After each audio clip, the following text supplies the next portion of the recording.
सध्या बोलतायत। आपण पाहूयात नेमकं त्यांची काय भूमिका आहे, त्यांचं काय म्हणणं आहे। टेट निर्माण करने की परिस्थिति नहीं, प्रशासन नियमों के तहत प्रशासन उन्होंने अनुमति मांगी है तो जरूर प्रशासन नियमों के तहत उन्हें अनुमति देगा। पर जिस आधार पर वे मोर्चा निकालने की बात कर रहे हैं वो पूरी तरह से झूठा भ्रम फैलाने का मोर्चा है, पूरी नौटंकी है, कोई सत्यता नहीं।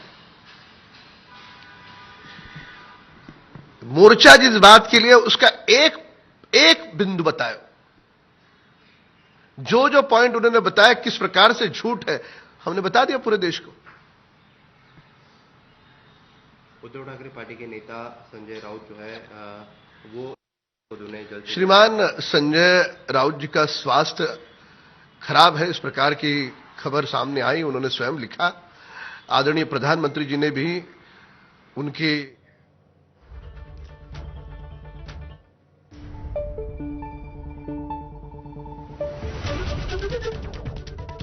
नाशिकहून निघाले, घोटी टोल नाक्यापर्यंत पोहोचले, आता पुढे काय?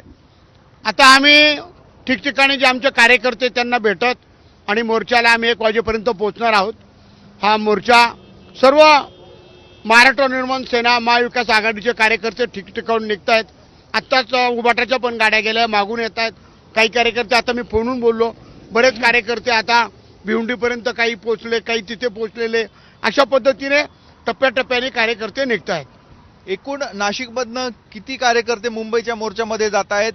नाशिकचं वेगळंपण काय दिसणार आहे? आपण बघितलं असेल की महाराष्ट्र नवनिर्माण सेनेचे कार्यकर्ते प्रत्येक जण हा आपल्या कार्यकर्त्यांचं गाड्यांचं या मोर्चाला, जसं पाडव्याला विजय 5 मार्चला विजय मोर्चाला, अशा पद्धतीने या कार्यकर्त्यांमध्ये खूप उत्सुकता आहे आणि त्या पद्धतीने कार्यकर्ते जात आहेत। मोठ्या प्रमाणामध्ये नाशिक शहर व जिल्ह्यातून महाराष्ट्र नवनिर्माण सेनेचे कार्यकर्ते असणार आहे। इतरही पक्षांचे पदाधिकारी तुम्हाला येऊन भेटतायत का? त्यांचं काय मत आहे? खरं तर इतरही पक्षाचे पदाधिकारी आमचा त्यांच्याशी सतत संपर्क चालू आहे आणि मग इतरही पक्षाचे जे पदाधिकारी ते प्रचंड संख्येने या मोर्चासाठी मुंबईसाठी रवाना झालेत, काही मागून निघताय। आता मला वाटतं मार्क्सवादी कम्युनिस्ट पक्षाचे तानाजी भावे, सचिन भाऊ हे सुद्धा या ठिकाणी आलेले आहेत आणि मला वाटतं उभाटा गटाचे जवळजवळ काही 10 गाड्या पुढे गेलेल्या, मागून काही गाड्या येत आहे आणि मला वाटतं सर्वात मनसेचे महाराष्ट्र सैनिक हे आता सोबत दिनकर अण्णा यांच्या नेतृत्वाखाली सोबत चाललेले आहे आणि अजून मागून येत आणि काही मनसेचे काही पदाधिकारी भिवंडीपर्यंत पोहोचले, काही अगोदरच काही मुक्कामी गेलेले।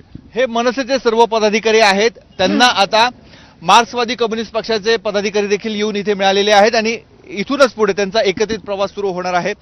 मोठा मोर्चा आज मुंबईत निघतो। या ठिकाणी शिवसेना, मनसे आणि डाव्या आघाडीच्या वतीने या ठिकाणी या मोर्चामध्ये आम्ही सहभागी झालेलो आहोत आणि शासनाच्या ज्या किंवा निवडणूक आयोगाची जी काही हुकुमशाही किंवा दोघांचं बीजेपी आणि निवडणूक आयोगाचे संगनमत करून जो काही गैरकारभार चालू या कारभाराच्या विरुद्ध आज या ठिकाणी मुंबईमध्ये मोठा मोर्चा आम्ही या ठिकाणी काढलेला आहे। त्या मोर्चामध्ये आम्ही नाशिकहून हजारो कार्यकर्ते त्या ठिकाणी त्यामध्ये सहभागी होत आहोत।